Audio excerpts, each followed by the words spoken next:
French President Emmanuel Macron will host a virtual meeting between G7 nations and China on June 11th as part of France's G7 presidency. Macron seeks to address widening global trade imbalances and mounting tensions over market distortions ahead of the G7 Leaders Summit in France.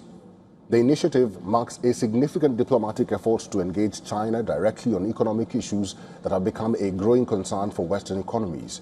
European officials have increasingly voiced alarm over China's expanding trade surplus, fueled by strong exports, industrial overcapacity, and extensive state support for key sectors.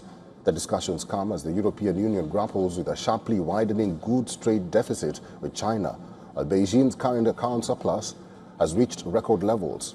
European policymakers argue that Chinese subsidies and excess production capacity are placing pressure on domestic industries, particularly automobiles, green technology and chemicals. Macron is expected to push for a framework focused on structural economic adjustments rather than punitive trade measures.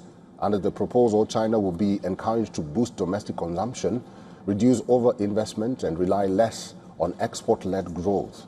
In return, Europe would strengthen manufacturing capabilities and innovation, while the United States would work to moderate consumption patterns that contribute to global financial imbalances. The talks also reflect growing efforts by Western economies to coordinate strategies aimed at reducing dependence on China for critical minerals, rare earths, and other strategic supply chains. The meeting follows months of consultations among G7 governments and finance ministers who have increasingly emphasized the need to address policies that distort global markets. However, the diplomatic effort carries significant stakes. Macron has warned that if meaningful progress is not achieved, the European Union may be forced to adopt stronger defensive trade measures, including targeted tariffs and import restrictions.